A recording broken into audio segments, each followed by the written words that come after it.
I'm Michael Conti, an energetic man, a tall man, an above-average marketing virtuoso and proud Houstonian. Welcome to Chuffa, a podcast for smart, sexy people who love to have fun. Is that you? Yes, of course, it is you. Come on, welcome.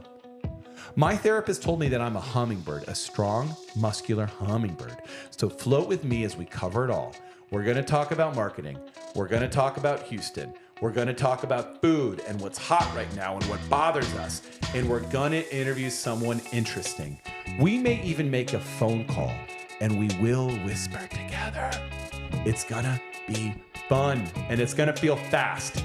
This isn't your Aunt Debbie's podcast and it's not your Uncle George's podcast. Is it your cousin Justin's podcast? Maybe, it depends. I don't know. What's his deal? Is this something you'd be into? It's worth a text. He is your favorite cousin after all. Here's the thing. Did you ask for this podcast? No. Do you need this podcast? Also no. But will you listen to this podcast again and again? Maybe? Yeah? Come on. I hope so. I need this.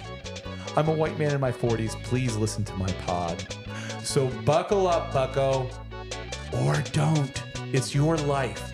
Don't let a mid-podcast host dictate your life's buckling strategy.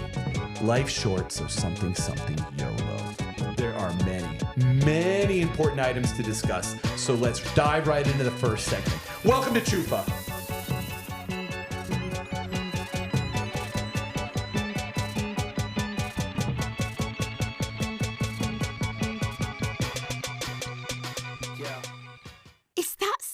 Houston. In this segment, we highlight a Houstonian of note, a Houstonian worthy of discussion, a person of character, grit, or in today's case, relentless retail ambition.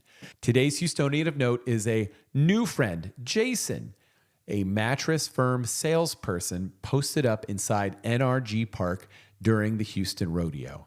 For those of you who aren't from Houston, the Houston Rodeo is not just a rodeo. It is a full cultural event. It has bull riding, kids riding sheep, country music legends, deep fried everything, giant stuffed animals, rides. It also has a massive exhibition hall. And in that hall, you'll find everything from birthing centers for farm animals to booths selling cowboy hot tubs, artisanal pickles, 12 different variations of popcorn, and yes, memory foam mattresses. So here's what happened. Lizzie and I took the kids to the rodeo this year. Important context. Earlier that day, I did a massive lower body workout. Heels elevated pod squats, feeling strong, pushing myself, felt like a king. Reezy back there spotting me, unbelievable pump. Legs looked fantastic. Email me at chuffapod@gmail.com, by the way, if you want to see those leg photos. Anyway, rodeo time comes around. We drive down, sit in traffic for what feels like a full presidential term before parking in the outermost circle of hell. And then we walk, and we walk, and we walk, and we walk, and we walk. Thousands of people, miles of asphalt, and somewhere along that route, I realize, oh no, my back is seizing up, like a lot. Back doesn't feel great. Danger, danger. Turns out aggressive heel elevated squats followed by extended car sitting followed by 20,000 steps is not ideal for the back. Not my back, not in that moment, not on that day. So we finally get to the rodeo. We get to that exhibition hall and I am in real pain. Standing hurts. Can't sit down. I'd cry or die if I did.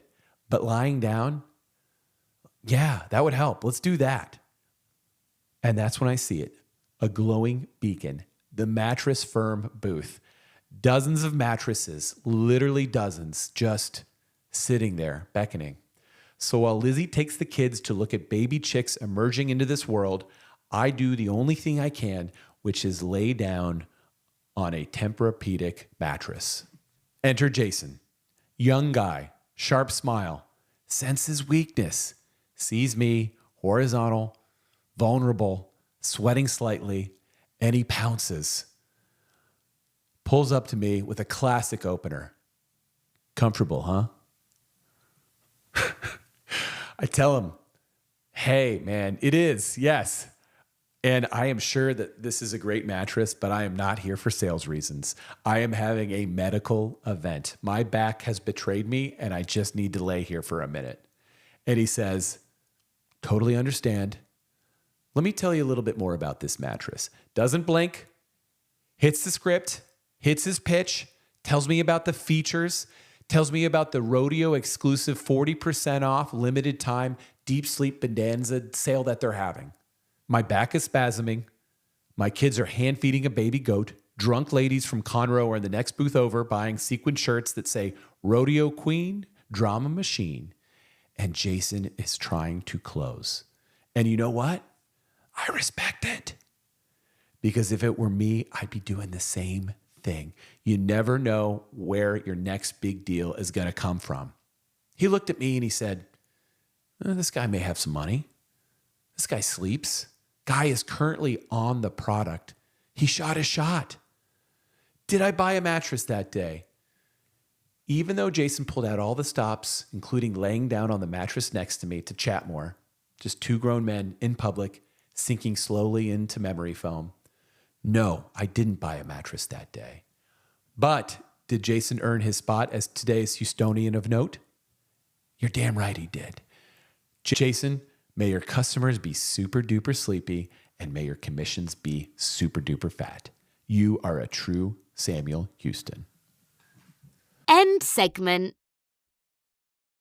Ministry of Munch. We're back. We're back.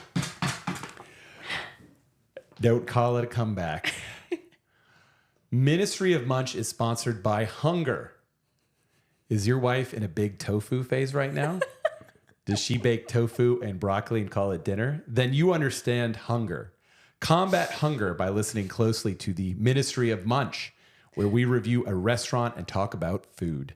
For this segment, I'm joined by my forever dinner companion, the graceful, the lovely, the sophisticated Dr. Elizabeth Conti. Hello, Elizabeth. How are you?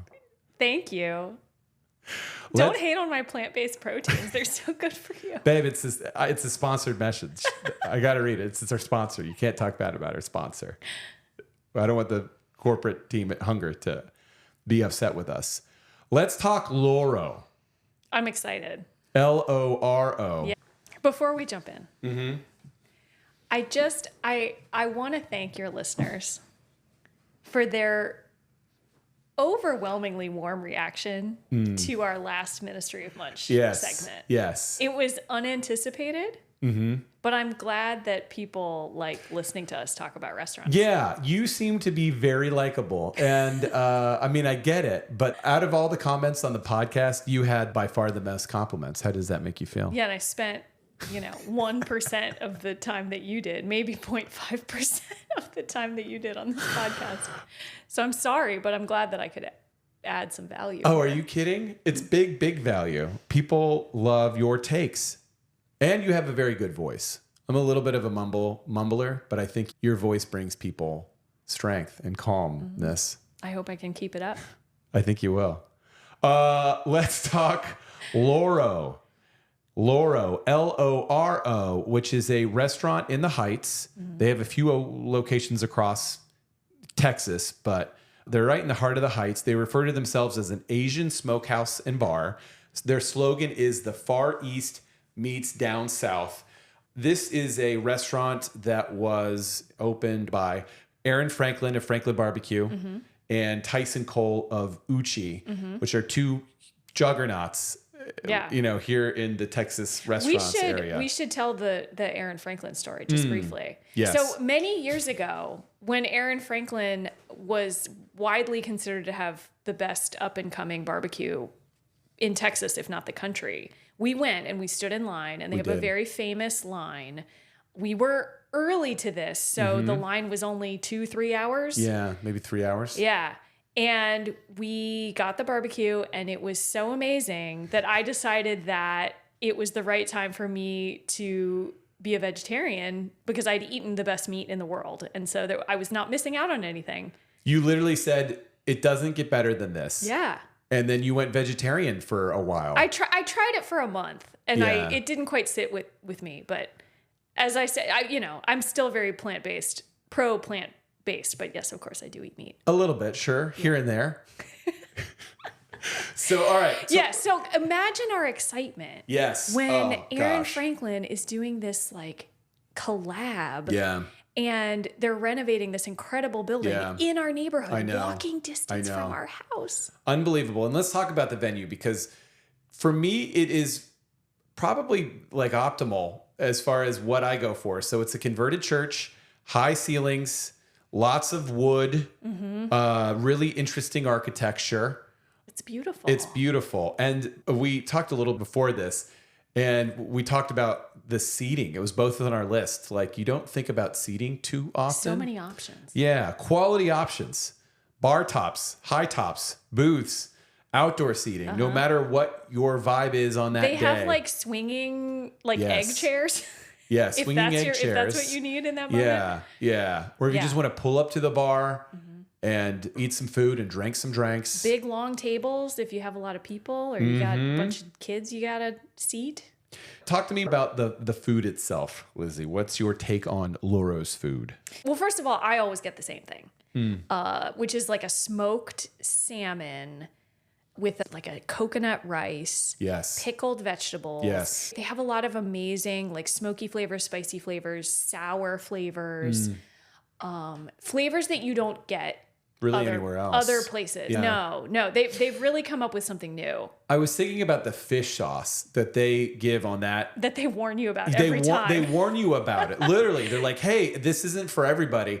And it really isn't. It's very different than anything else. By the way, when I went there with my coworker last week, the person who delivered our food didn't give that little speech. No. So I felt compelled to give the speech. I was like, you should taste it first before you dump that all over your rice. Because I feel like I'll try anything and I'm like, oh, maybe I'll like it, the second, third, fourth time I try it. But I'm still not there with it. But I don't want them to take it away or change it, because I like that it's so out there. It is, yeah. I like it, just not too much. I like it quite a bit.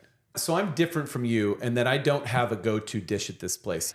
There's a lot of options that I like. There's some that I don't. They have dishes that just don't cut it for me. Sometimes the elevated take on something just isn't as good as that original thing. So they do wonton chips and salsa that I want to like. I see that and I'm like, I'm going to order that. But in reality, that is not as good as 95% of the chips and salsa that you find at Tex-Mex restaurants in Houston. Somehow the wonton chips, they soak up too much oil. Yeah. I also think weirdly the portion is too big. Like they give you too many chips. If they just I kind of like that. If they give you fewer chips, you'd really savor them. But if they give you like a tray of chips. Yes. The dips are so delicious, actually, and they're very unique also. Well, and I started with something I don't like, but there's a lot of stuff that I do. Yes. The meatballs are delicious. They have great sandwiches. They have really interesting sides. So it plays, and it's also a place that we've been in several different capacities. You talked about you went with a colleague. Yes. We've gone for dinner. Yeah. We walked there for lunch during my maternity leave. I have this sweet memory of like you holding baby Jules. We took pictures too, so I remember. And then we went there when Jules was 1 year old for like New Year's Eve, that's right. And it was such a festive time, and like your friends were there and we were drinking, and but also in general, it's not a great place for kids just because of the food. Like they don't have a kids menu. Yeah. They have this chicken dish that they'll do without the sauce, and they'll give you ketchup off menu, which I kind of like. It's like a little bit of a wink to the parents. Yeah. But they do not have a kids menu, and there's not that much that the kids want to eat there. So we've enjoyed it more as an adult lunch place. 100% agree. And I feel like even once we took kids and we're like, can you just make us some rice? Like but like not the coconut rice, just like plain rice. Which they do. But to your point, I'd prefer not to take children there. Yeah. But sometimes you got to do what you got to do. I also want to spend a minute because I think their marketing team does a really excellent job. They don't try to do too much. They have some really smart promotions. They do pop-ups with different chefs, like these crossover events. I was disappointed because I really was wanting to try this delicious looking ramen that they were doing. You've still never gotten your ramen. No, but I didn't read until too late that it was only dinner service, and we went for lunch. I did ask, You tried anyway because you're you. but they wasn't ready. They did not acquiesce, and so I had to just give it a sandwich. But the marketing is interesting, and let's talk about one of the more memorable marketing campaigns that has impacted us in the last few years. So 2 Christmases ago, we were planning to visit your mom and spend Christmas up north. Yeah. Southwest Airlines had this huge meltdown. We were at the airport. Our bags were checked. Bags were checked. And then we got a notification that our flight had been canceled. And then a few hours later had found out that we were not able to go up in the next few days. No. Like, it was not possible for us to get away. We cried in Chick-fil-A. We did cry in Chick-fil-A. I tried to stay as strong as I could through eating my chicken nuggets, but it was sad. And so the next day, so timely, Loro had this promotion where they said, hey, bring in your Southwest drink vouchers and we'll give you a free boozy slushy. We'll honor those drink tickets at Loro.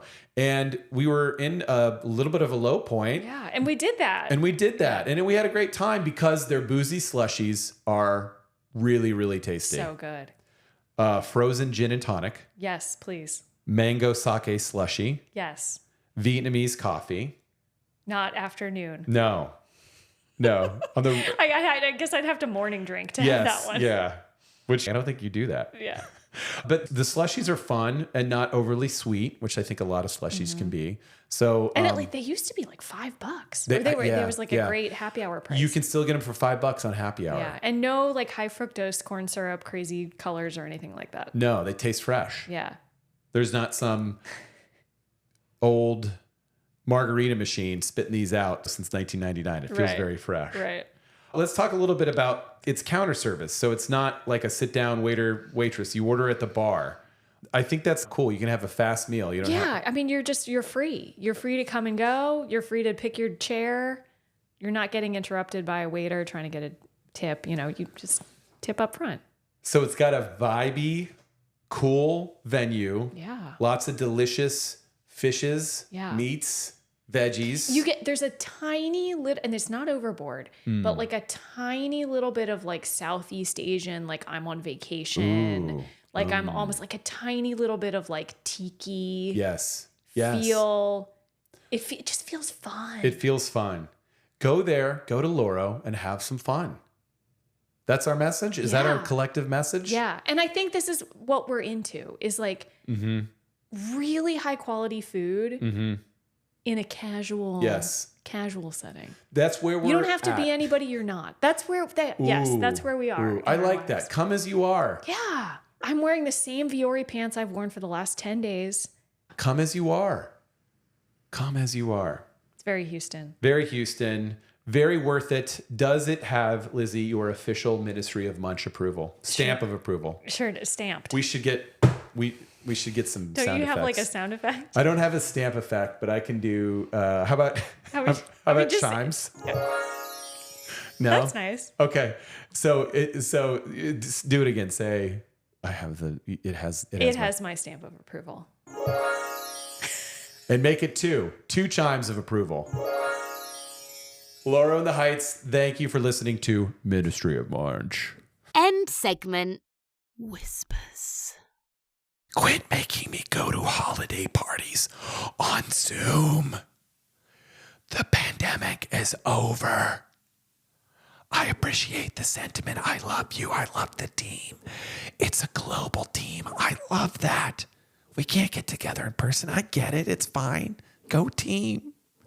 But I do not want to do holiday trivia. I do not want to hear about everyone's travel plans. And I absolutely do not want to break out into smaller groups so we can all create different corporate versions of Jingle Bells. Just send me a $25 gift card to Amazon and let me log off and have a chance to regain some sanity. We saw so much of each other this past year. We Slacked, we Zoomed, we synced, we resynced. We had, lunch at a trade show. I spent so much time with you, more than most of my relatives. It's April, and I'm still emotionally processing that last Zoom holiday party. I can't do it again. I'm letting you know now. Please, next December, let me go. Let me live. I love you, I promise. I don't think you're a bad leader just because we didn't do something big for the holidays. All right? I know that feels like an obligation, but I'm not at a place right now where I want to look at another screen for 45 minutes. I'd rather just log off. Take a walk. Next December, let me holiday in silence. Ho, ho, no. End segment. Big Leaguer. Big Leaguer is where we're joined by someone at the peak of their powers, someone who has reached a high level of accomplishment in their field. We talk with them in hopes their insight propels our marketing, sales, art, and business acumen forward. Today, we are joined by Phil Sinz, the founder of Northwest Frozen, a Seattle-based food manufacturing company. You, dear listener, have probably had food produced by Phil, even if you didn't know it. He operates the largest sushi factory in North America, producing over 1 million pieces of sushi daily for national and international grocery chains, as well as ready-to-eat meals and an artisanal pasta line.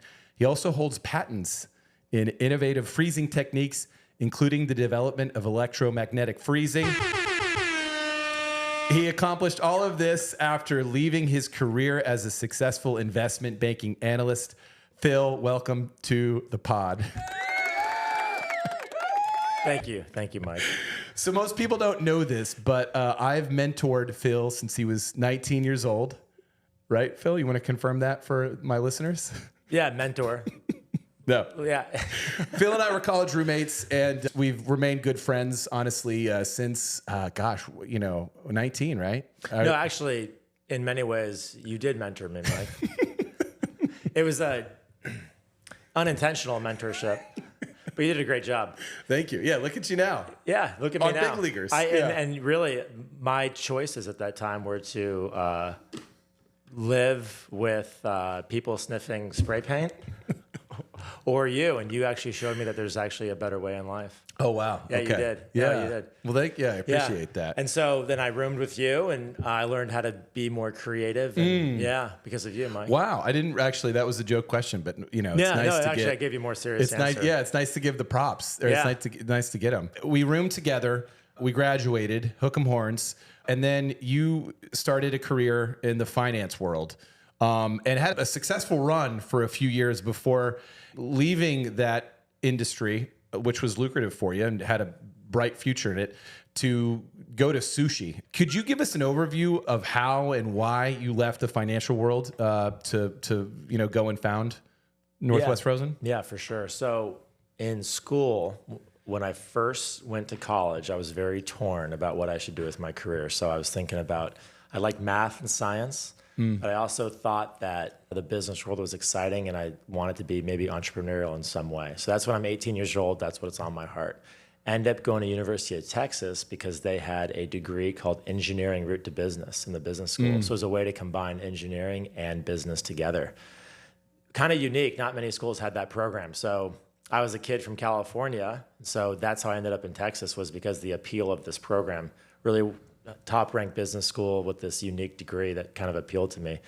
So in college, I did both engineering business classes and got an offer, 2 different offers when I was a junior in college. One was to do research with a professor in like computational fluid mechanics, and the other one was to do an internship at JP Morgan in investment banking.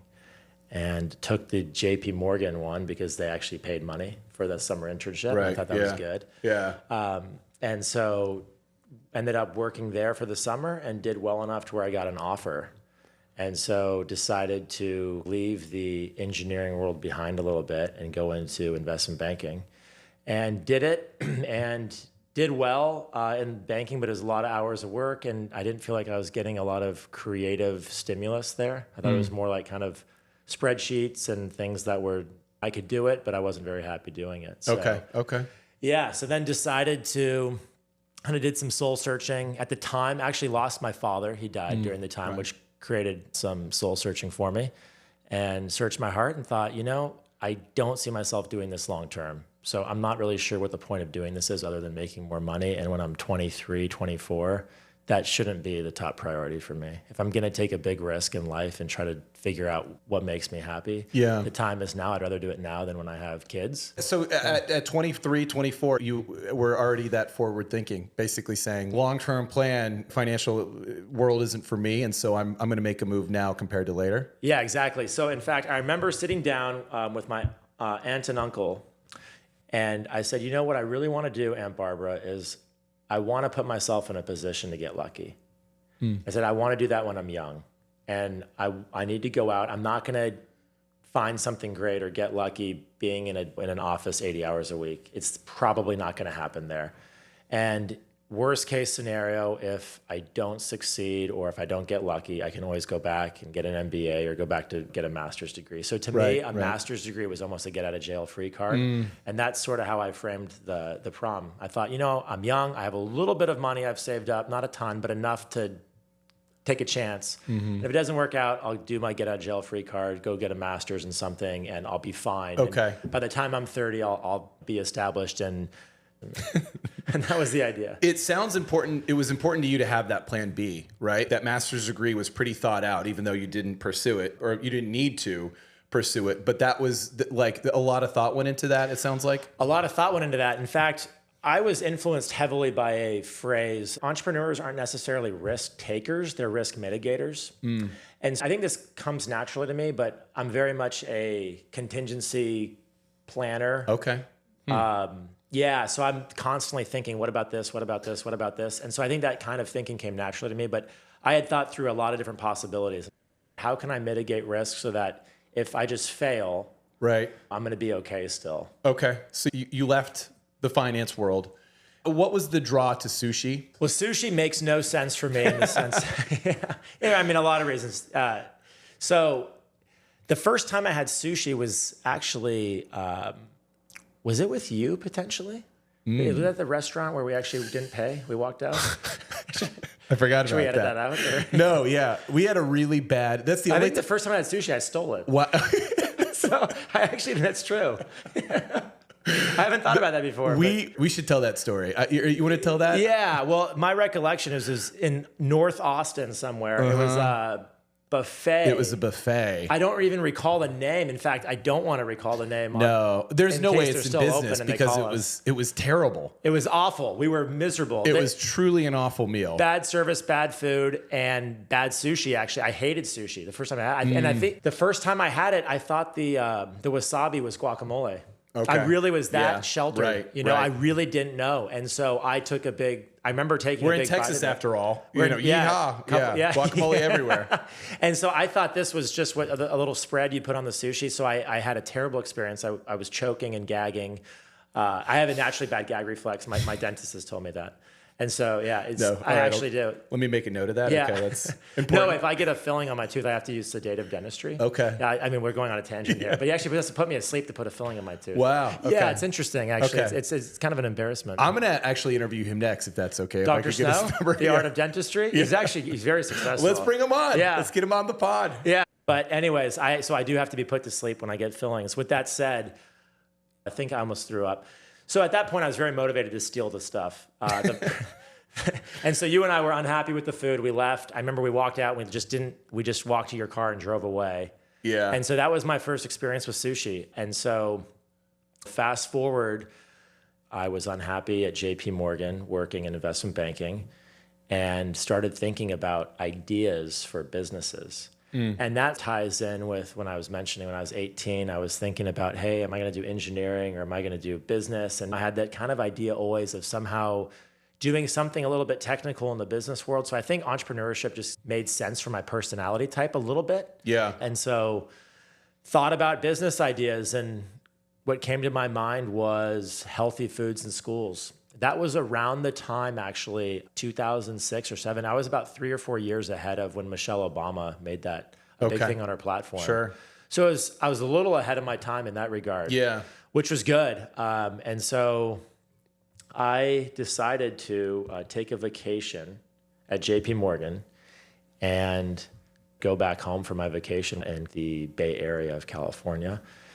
and bought some trays of sushi at a local grocery store and put in the back of my Toyota 4Runner with some California rolls and an igloo cooler. Drove it to a high school parking lot and popped the trunk during lunchtime. Wow. Yeah. I'd never heard that before. Yeah, that's actually what I did. So the idea there was, how can I test this crazy idea of healthy foods in schools? And I should backtrack 1 second. So the way I thought of doing sushi was, I thought, okay, if I'm going to do healthy foods in schools, what's a product that kids would like? I can maybe put some vegetables in it, give it some type of health benefits. Mm-hmm. And kids have to eat it. And I know the school can't make it. And sushi checked a lot of boxes, actually. It's trending. Kids like it. It has a bit of a halo effect. You can put some veggies in it, and it's not going to gross out kids, potentially, especially picky eaters. And so what happened, I popped the trunk, and there were a few students. I remember, I think it was 3, maybe sophomores in high school. And they came up to me and said, "What are you doing?" And I said, "I just quit my job in New York doing banking, and I'm going to do this for the rest of my life. I'm going to sell sushi to schools." That's what I told them. Wow. And they said, "Wow, that's really crazy." And I said, "Yeah, it's a little bit crazy," but I said, "Why don't you try a product? I'll give you 3 trays for free." And I said, "Show all your other friends." So I gave them the sushi. They walk up a hill, and 2 minutes later, 50 kids came running down. Really? Yeah. And I thought, wow, interesting. So there's something here maybe. So I sold out. And I sold out as quickly as I could pass out the sushi. Wow. That's amazing. And from there, Northwest Frozen was born. Kind of. That's amazing. We're skipping some steps here, but you went from pitching one-off clients, education, selling in high schools, then colleges and universities, sending these small shipments to becoming the continent's largest sushi factory. And you did that without a dedicated in-house marketing team, without a dedicated sales team. Yeah, it helped, sure, but you drove a lot of this scale. And I want to talk about the scale because it obviously didn't happen overnight, but how did you go from one-off shipments, a client here or there, to where you are today? Sure. So it's definitely not glamorous at all. I quit JP Morgan. I just said, "Hey guys, I'm done." They actually said, "Phil, if it doesn't work out, you can come back in a year." Now that ended up not being true because the financial crisis happened, and the guy who told me I could have a job back got fired too. Sure. So, in fact, I think he wanted a job later. So it's funny how that turned. True story. But so I was selling sushi for like 5 or 6 months and had some success, but I definitely had a point within 6 months where I thought I made a huge mistake with my life. Huge mistake. And at the time, I even remember thinking, like, who is ever going to hire me again? So that's important to say, I think, because it was definitely not like, oh, hey, sushi took off and it all worked. Like the hardest part was actually figuring out the pivot point. Okay. Figuring out, okay, what am I going to do now? I thought I had an idea, but it's not as simple as I thought. And there's almost no way, in retrospect, when you start something, it's almost impossible to anticipate everything. So you kind of got to get into something where you think there's enough flexibility to where you can move a little bit, pivot a little bit. It's very challenging to just see something and know it's going to take off all the way. And I just thought there's got to be a way to do this. Like, I see a demand. How can I meet this demand? Well, turned out there was a company in Seattle, Washington that was playing around with frozen sushi. And that appealed to me right away because it was scalable. So big challenge with fresh sushi and a 4Runner is you really can't sell to that many places. So the idea of frozen really appealed to me. I ended up calling him, and the owner, turned out he was going bankrupt. He just was in an unbelievable financial duress. And long story short, with my finance background, helped him declare bankruptcy. He became a consultant for me. I bought some assets out of bankruptcy and reincorporated my company in Washington State, and then began selling fresh sushi to schools in Washington, and simultaneously working with professors at food science departments such as Washington State University to start learning about rice. So the frozen concept, that was really appealing to me. But he went bankrupt doing it. Turns out other companies had gone bankrupt doing it too. Many. It's total graveyard industry. I very naively thought, what a great idea, I'm going to solve it. Yeah. And that's what I thought. Sure. And I said, I'm going to solve this. I have to solve this because at the time, like I said, financial crisis, people at JP Morgan getting fired, my offer to come back, definitely not going to happen anymore. So I was pretty scared at that point, but I said, now I'm in a position where I have to make this work. Defeat is not an option. I feel like a 6-month span where I didn't talk to you. And when we finally did reconnect, you told me that you were just running tests, like on rice tests in your spare time. Wasn't it just you at the factory at midnight? Yeah. Because during the business day, you had to get product out the door. But that other piece that you were trying to unlock required a lot of after-hour activity. Right? Oh, insane. In fact, really, when the workday ended, my day began. That was when the real hardcore R&D thinking started to occur. So what happened was, I move up, I take over, I buy assets out of bankruptcy, I take over this factory. By the way, the landlord of that factory gave me a lease, which he said, hey, if you can pay me for at least 3 months, I'll be happy. I really quickly realized that the only person who thought I might succeed was me. I think I'm a person who thrives under a little bit of pressure. I think I need a little bit of that. In school, I was the kind of person who would do really well pulling an all-nighter and then taking a test the next morning. Oh, yeah. I remember that from roommate. I'd wake up after like a good 7, 8, probably actually more hours because it was college and the schedule wasn't that wild. And then it was like, oh, Phil hasn't slept since the last time I saw him. Phil's still working. Yeah. Yeah, I think I did well in extreme bursts, like a 15-hour burst of intensity. And drug-free, by the way, no Adderall, nothing. I think that's natural for me. Yeah. Once I get in a zone, I can stay in the zone for quite some time. And so the way I figured out how to channel that, I think, is under kind of stress a little bit. So yeah, that's what happened. I got myself in a situation where really everyone else did not see a path forward at all. And there was definitely a good reason for that. It was rational to not see a path forward. But I was in this facility, so I started selling fresh sushi during the day, and at night, to get back to where we were talking about, around 5 p.m. or so, I began cooking rice pots on a camping stove. I would read a starch chemistry book that a professor gave me. He said, hey, Phil, pay special attention to chapter 3. I read that darn chapter probably 50 to 100 times. I could probably recite like paragraphs out of it still. And so I would just learn about the foundations of, rice. Rice is starch, and what is starch made of? And there's these molecules that starch is made out of.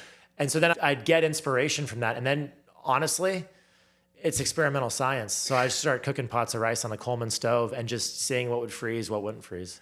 I think you're one of the only people in history that have said that you gained inspiration from a starch textbook. Pretty good. Let's fast forward a little bit because you eventually crack the code, or at least somewhat, right? Slowly. People are familiar with a version 1.0 or 2.0 or 3. I think it's a lot of innovation works that way. And so I didn't have some like go from 0 to 100, everything just works out. It didn't work that way. So I'd been cooking for over a year and making just enough, really, it was just enough money to keep the lights on. Yep. That was it. And that was from just selling fresh sushi around. That I was not making a salary for myself. Right. So I was living off of a little bit of my savings I had made from work. So there was a clock ticking, right? Like cash burn. Yeah. My personal cash burn, I didn't get funding or anything. Okay. I never even bothered talking to anyone because I was embarrassed. Like, who's going to finance? What do I have to show? Who's going to finance the Forerunner and the Igloo Cooler? And everyone had left me. So it's like I have nothing of value here. Yeah. So I have to prove some value. At that point, I came up with something that kind of excited me. I made a few discoveries that I thought, this way we're cooking rice actually does have a meaningful impact. And so showed the product to some retailers at a food show, and Walmart was one of them. And the seafood buyer at the time, she was great. And she actually talked to me like she had confidence in me, I had not heard that in a while. Wow. And so she said, hey, you know what? Let's test this in a couple hundred stores. I really like the idea of frozen sushi. I think we're looking for more value-added products in like the seafood section. Because, normally in the seafood section, you get like a crab leg or some shrimp or something. And she said, we want something that's like ready to go. Just thaw it out and eat. Just thaw and eat. So she helped me design a box. I had a design artist for free, by the way. So here's how this worked. This comes back to mitigating risk. I didn't have money to spend on marketing insights or anything like that. This all just was like guessing. And so if you have no money, you just guess. So that's what I was doing. So I had a packaging company. I asked them, can you help design a box for free? And I'll buy the boxes from you if this works. Well, they actually said, okay. So there was a design artist there who helped me design a bonsai sushi box, the name of the company. And I showed it to the Walmart buyer and she said, yeah, I think this is good. She gave me a few tips. So she said, when customers are walking by the aisle, this is what they see. I knew none of that, right? Sure. So she gave me a few insights. All this is free so far. Then we launch in a couple hundred stores in retail. And it actually, believe it or not, it took off. Wow. It actually took off. And so at that point, I realized I was the first frozen sushi product that actually was gaining some traction. Historically, what had happened, going back to the things I didn't know when I started, was how many failures there had been in retail. Big billion-dollar companies who had tried frozen sushi and failed. They think they would have a good product, they'd launch it in a store, but by the time customers brought it home, it was just really crumbly, dry out, not good. So our product did well enough, and so it got expanded. We actually gained more distribution to the point where, fast forward, it went into almost all the Walmarts, and then it went to other retailers. And we really, at that point, I realized, okay, I have something here. So we pivoted a little bit away from schools at the time and got more into retail. And that's where we had the most success. Okay. So once you can say, hey, my product is in Walmart, does that just open up a lot of different doors to be able to say, Walmart believes in me, you should too? Or was it not that simple? Good question. It took time. A couple hundred stores isn't going to prove anything to anybody else, any other retailers. You know, I would say within 2 years of that, I started getting actually emails from people came to me and said, hey, this is interesting. Can we carry the product too? Yeah. So it took a few years. And it also took me continuing to innovate. So I mentioned like the 1.0, 2.0, like I needed to continue the innovation path, right? So like I would say the product now would get like the frozen product, you know, it gets good reviews. In the beginning, it was like just enough to be commercially viable. Okay. And then, you know, every year we'd kind of make it a little bit better to where we could broaden the market people who would actually eat it. So more sophisticated sushi type people, connoisseurs, might still enjoy it as a convenient frozen item. Okay. You said something interesting that I wanted to ask more about. Did it get to a point to where you have this relationship with Walmart and some bigger organizations where you had to start saying no to smaller businesses because the hassle just wasn't worth the business? And how did you determine that saying no was a good idea? Because it probably felt a little difficult at first because it's like, hey, we're building a business here. Money in is money in. Yeah. So the product that I developed at that early stage was not really viable for food service. Food service is like schools, institutions. The product could not withstand that type of temperature variability at the time. So I mentioned we cook rice in a special way. And that method didn't do enough to really make the product viable in food service. If you go to different schools, the temperature in one school's freezer might be, I mean, there's liquid ice cream in one freezer and then actual frozen ice cream in another freezer. There's too much variability. And in retail, you have, like at a Walmart or something, you have significantly more consistent infrastructure. Some school districts have better funding than others. And so there's an infrastructure constraint right away. And there's a margin constraint because schools obviously don't have a big budget. And so I thought probably the way to do this right is to focus on what the product's good at, which is retail, make some money there, and I can spend more time and revisit schools in the future when I figured out. So that was a pivot moment where I was like, look, financially and just viability, our product is not going to work in every freezer in the country at schools. You know, I had flown to so many different schools showing product and gotten so much mixed feedback. Some feedback was like, hey, this is pretty cool. And other feedback was like, how dare you? I tried everyone and hated them all. The level of variability and feedback from customers in food service was so, I mean, we just heard so much negativity. I heard so much negativity that I just said, we got to pivot. So retail was a place where we were getting positive feedback. Right. So I went with the positives on that. Okay. That makes sense. We talked a lot about product quality. Are you happy with the product today? Yeah, I think well, I'll never be happy with the product, but it's been a good product for a lot of people. There's a lot of things I'd like to do to like really take it to the next level. My goal is to make the product, I'd like it ideally be indistinguishable from something you get on Uber Eats delivered, like that level of convenience, but like 10% of the price, right? Affordable. So where we do really well, and this is what I'm most proud of. And it's interesting because I started the company thinking healthy foods in schools for the kids, right? Well, actually, it turns out the better place for this was selling, and it's cheaper for kids, through retail. a lot of parents buy this product for their kids and the kids take it to school with them. And so that's what I'm most proud of is when we get a decent amount of fan mail where people say, hey, you know, like we don't live near sushi. Yeah, My kid doesn't like a lot of things at school, but they eat your product at lunch. Those are the things that make me feel the best is when I know that it's having like an impact on people who really would never have that type of experience. Right. So if you live in like the middle of like a big city and you're surrounded by sushi restaurants and everything, our product can still work if you're going to go on a hike or something like that. Sure. But where I really feel good about is people who can't necessarily afford those types of things in life. Yeah. And I think we've given something to people who necessarily couldn't afford it. Maybe introduce some kids who've never had sushi before, and maybe all of a sudden they're eating some vegetables and things that maybe they wouldn't have had before. So that's the nicest part. Now, am I happy with the product?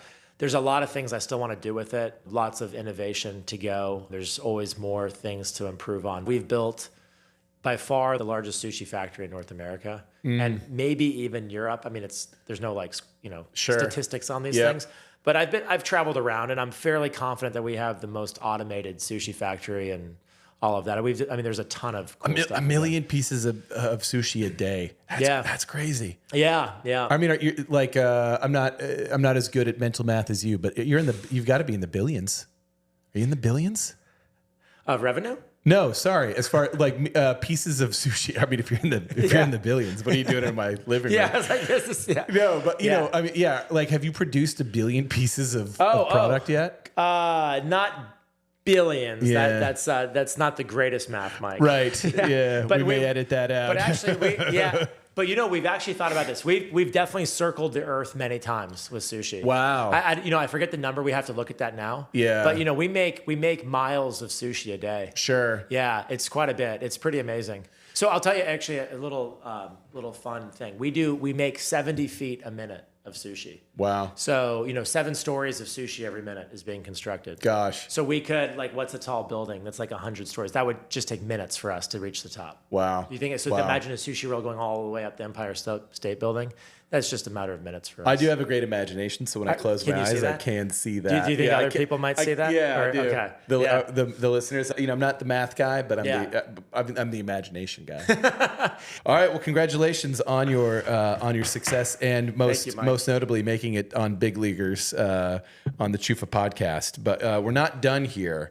But I am going to move into the next phase of the interview. Are you ready for this? I am. Yeah. So, Chuffa is the name of this podcast. It's named after the title of my yet-to-be-written movie about a robot on the fritz, a grieving old man, and a record-breaking domino event. It's a nonsense word, and I like the way it sounds. Chuffa. So now, Phil, it's time for you to answer our 5 rapid-fire Chuffa acrostic questions. You'll be presented with 2 choices for each letter, C-H-U-F-F-A. Once you select a question, there's no backsies. You must answer the question you picked, or you'll be triple banned from the Chuffa platform. If your answer drags out, I will buzz you. I don't have the bandwidth to tightly edit your answers, so keep it simple. Do you understand? Are you ready? I'm not sure I understand, but let's try. Let's see. All right, we start with C. So your choice is, would you like to answer a challenger question or a cheeky question? Let's go with cheeky. Cheeky. I'm glad you selected that. Did Challenger even have a question on it? It did. Okay. It did. Okay. Whisper into the microphone as you seductively describe your slammin' salmon roll. So I did test positive for strep throat like a week ago. We'll change the microphone filter. Oh. So I'm not sure. Yeah, I'm not sure how seductive, but I'm going to do my best. I just want the viewers to know that I did swab positive. Okay. All right. Great. Yeah.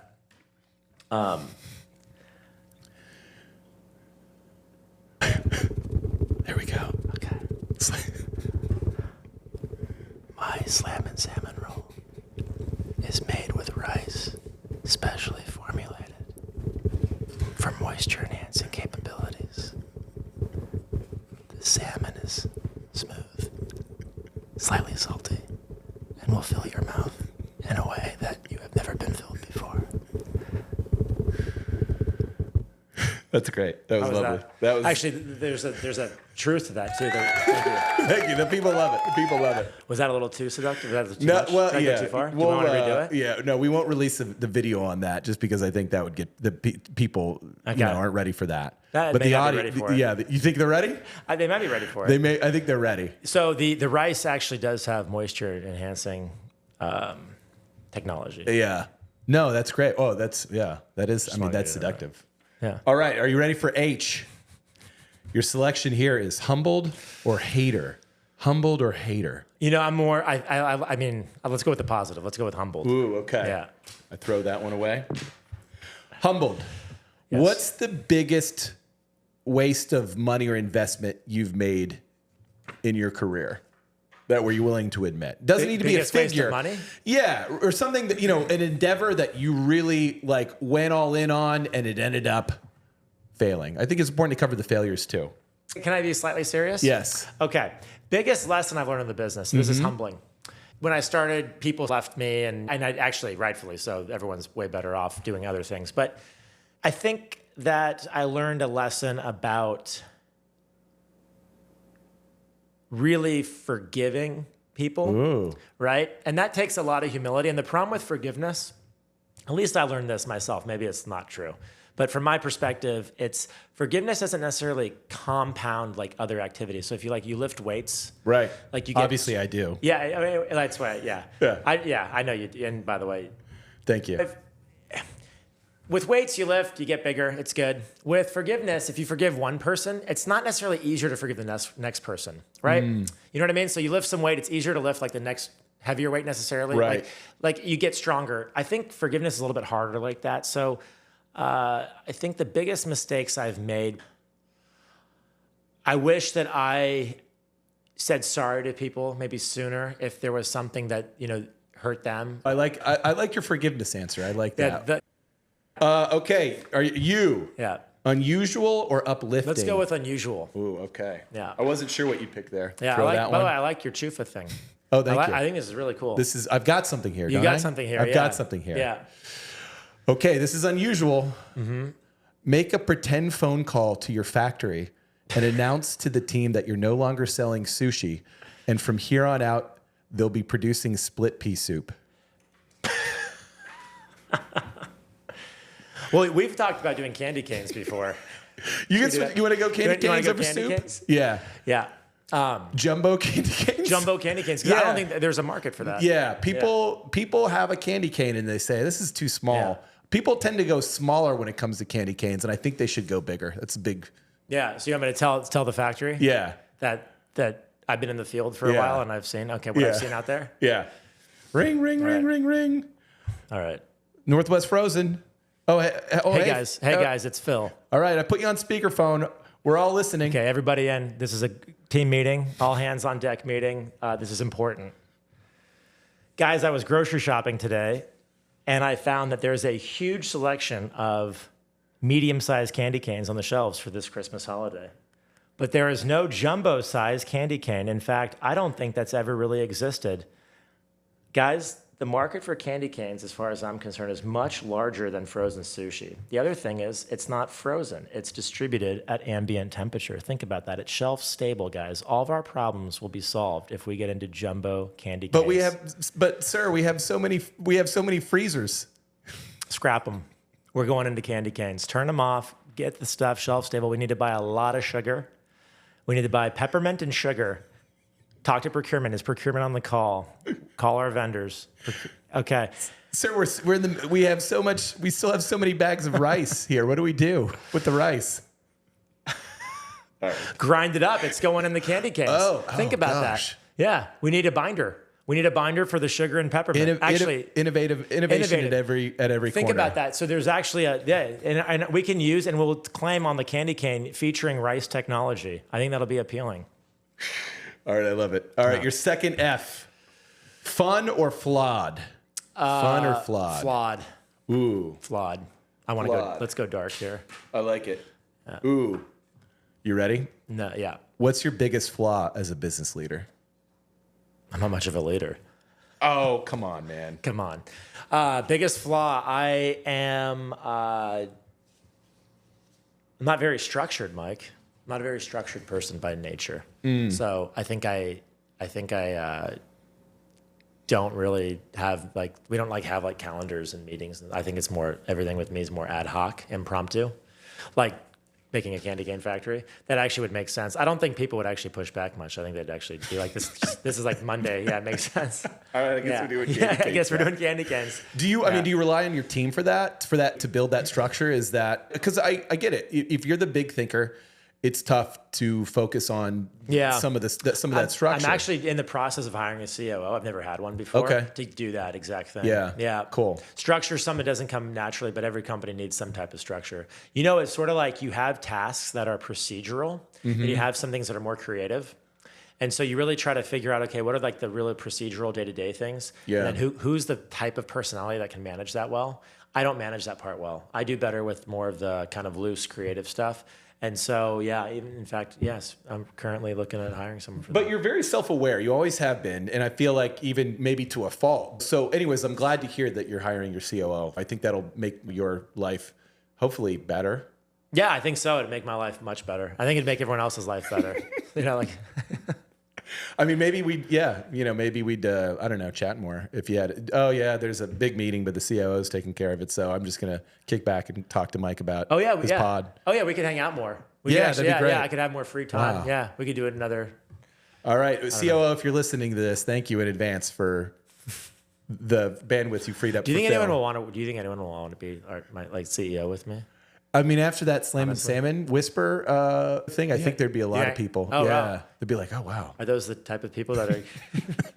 Okay. This is the type of guy I want to work for. Yeah. Okay. All right. Yeah. Your second F. Chuf has two Fs. Future or flaunt? Let's future it. I'm not a flaunt kind of guy. Okay. I'm a futurist. All right, cool. Future. Give us a food trend you think we'll see in the coming years. Oh, interesting. More vegetables, 100%. Yeah, I think a lot of the processed fake stuff and everything, I think more vegetables. Okay. I think ultimately, if you look at, so specifically, you know what? Let me generalize it even more, longevity. So I think you're going to see a huge trend towards longevity. And there's even a few pockets of that where you see people at the forefront of it now.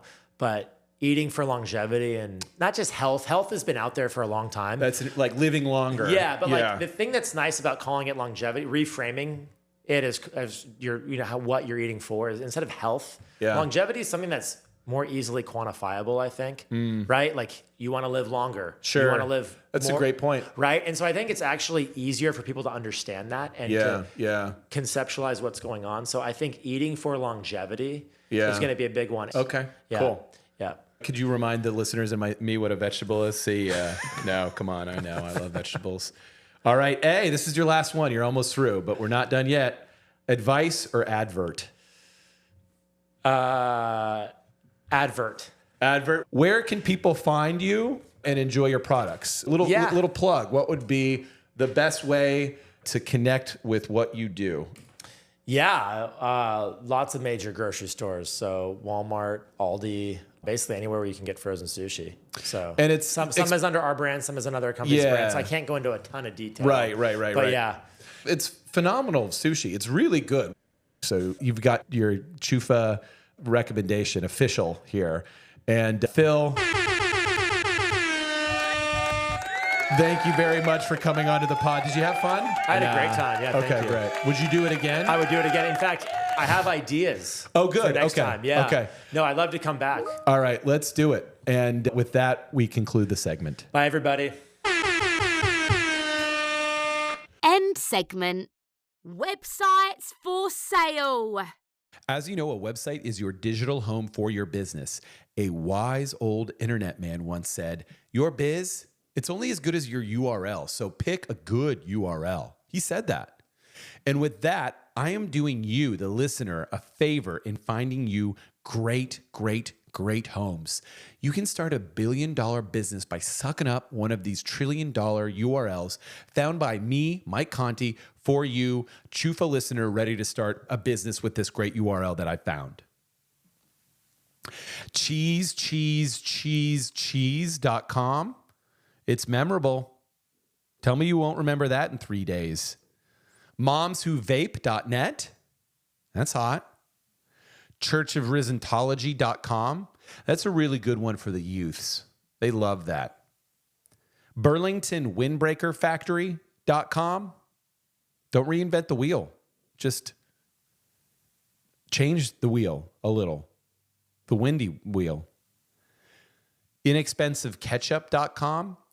You know, one of my many listeners in Pittsburgh, Pennsylvania, Pittsburgh is the capital of ketchup. You need to snag that one up. Verylegal.biz. That one's fun to say. Say it out loud. You listening right now in your car. IHurtMyKnee.com. It's a good one. BestBusinessBureau.com. Like Better Business Bureau, but best. How is that available? Snag it. Snag it up. TariffFreePokemonCards.com. Topical. Go viral.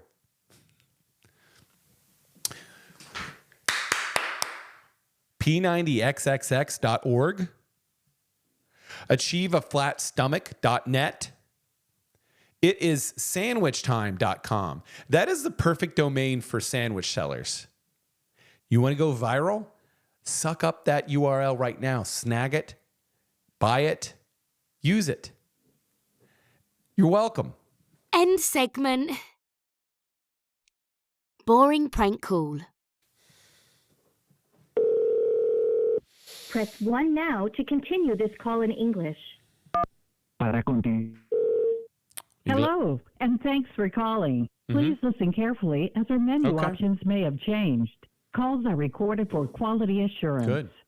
Congratulations! You've been selected for a $100 Walmart gift card. In order to process your Walmart gift card, we will need to transfer you to a live representative. Press 1 now to be connected. Again. Hi, this is Kim. How can I help you? Oh, I thought I was calling someplace, but then I got a message about a Walmart gift card. Yes. Yes, sir. You're calling to the right department for that. Great. So can I have your first and last name? Okay. Yeah. Okay. Yep. First name is Lou. Last name is Skuntz. It's SKUNT. All right. Blue scan. Is that correct? Yep. Okay. So, Blue scan, this $100 gift card. You can use this in any type of retail stores like Walmart, Macy's, Best Buy, Target, Home Depot, and many more. Mm-hmm. So can I have your complete mailing address? 585 Fistergash Lane. Okay. Read it back. Okay. It's 585 Fistergash. Mm-hmm. And then Lane. Fister Lane. Okay, perfect. So, all right. This $100 is also transferable. You can share it with your friends, family, or a birthday present, okay? Yeah. I have a friend that I would like to give this to. His name is Saul T. Loads. Anyways, yep, sorry. Okay, don't worry. Okay, so before we give this $100, this is already activated and ready to use. Great. Okay, and just to make sure we'll be sending this to the rightful owner and to the rightful account. Okay, so can I have a active account that is under your name? Like what type of account? Like a checking account that is under your name. Oh, and then it's going to be mailed to me? Yes, and it will be sent to your directly in your account because this is $100. And if we're going to use your checking account, this will be both your credit score and your checking account, and that will be turned into a $200 if we're going to use your checking account. Oh, so it's 100 if you mail it to me, 200 if you just add it to my account because you don't have to mail it. Yes, that's correct. Right. But we'll be sending all the written information on your physical address also. Okay? Okay. So what do you need now? My bank? Yeah, bank name. Okay, you ready? It's a credit union. Is that okay? Yes, that will be fine. Okay. Credit union. It's a farmers only credit union. Farmers only. I'm a farmer. Okay. Farmers. I will take note of that. I'm going to fill up some information here. Look, okay? Stay on the line. You don't have to.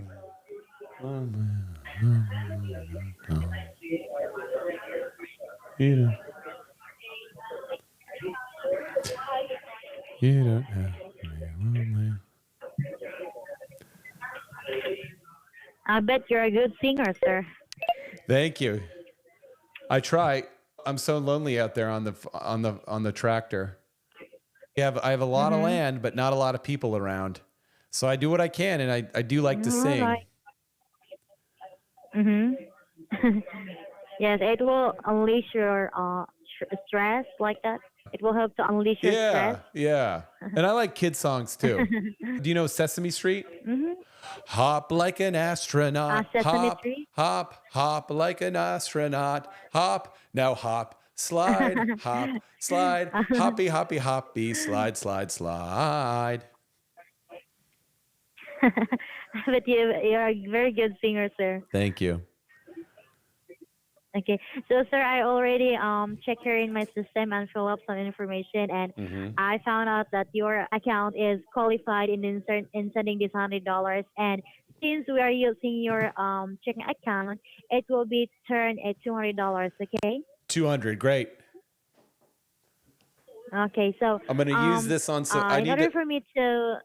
I'm gonna use it on buying go buying some more chickens. We're a little low on chickens. 200 buys a lot of chickens, not as many as used to. Eggs are expensive now. So the more eggs these chickens can pop out, the more financial success that I'll have. Yes. Yes, sir, that's one of the reasons why we made this, because we are celebrating our annual anniversary right now. Oh, wow. Yes, you are being selected because you're aware of the rising prices in the market, right? Right. And we are held to save up at $200 on your market, okay? Well, thank you. I don't want to get political, but Jimmy Carter, it's his fault. So I'm glad that there are companies out there like yours. Happy happy anniversary to you.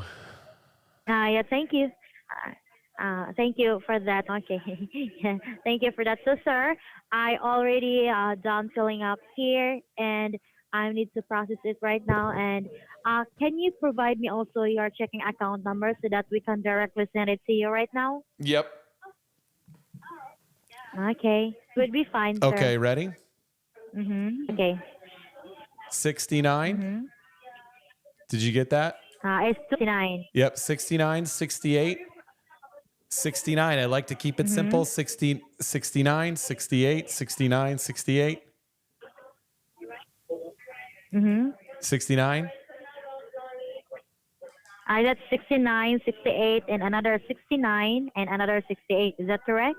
Well, we are right. 111 at the beginning. 111, 69, 68, 69, 68. 222, because that's my weight. So just to confirm, it's 111, 6968, 6968, and 222. Is this correct? Yep. Okay. Stay on the line, sir. I'll be right back. I'm still waiting for the results, sir. Okay. I mean, I could give you checking another here, one. okay? Another checking account. Yeah. Okay. Can you provide it for me, sir? It's also with Farmers Only Credit Union. So do you have a checking account number on that? Yeah. You ready? Okay. It's very similar. 111 69 111 69 69 69 69 69 69 2 2 2 2 2 2 2 2 2 2 2 2. Bye, Kim. Love you. End the segment, damn it. The H responds. The H responds is where I read emails, feedback, suggestions, ideas, DMs, LinkedIn messages. What's it called? Like you open up Facebook and you have a message, but then it takes you to the other app, instant message or something like that. Anyways, it's when you reach out to me about the pod and you say something. And this is the section where that happens. I think it's pretty obvious. I think you guys get it. Anyways, we do have some notes here. John C. writes, enjoyed the maiden voyage, particularly the restaurant review with the graceful and elegant Dr. Lizzie. By the way, how come everybody loves my wife?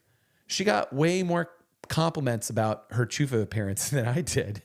I mean, I get it. She's great. I'm a lucky man.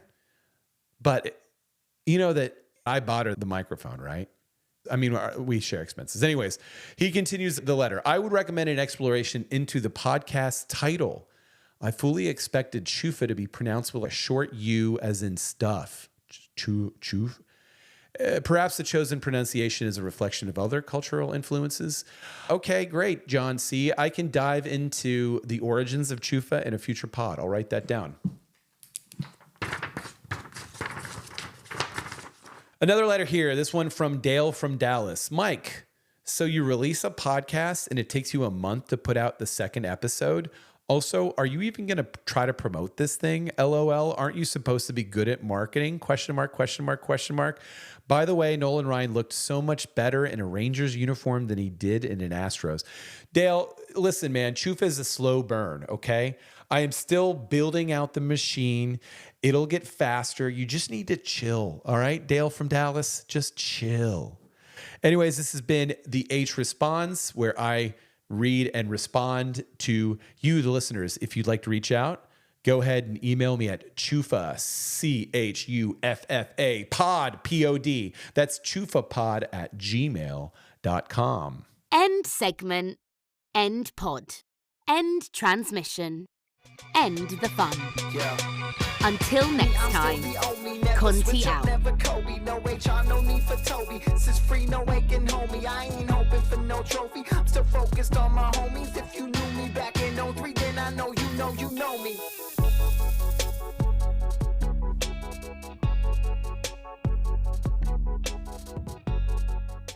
Chuffa's music is crafted by Dave Price, a talented Austin-based musician. Find him on Instagram at dpriceviolin.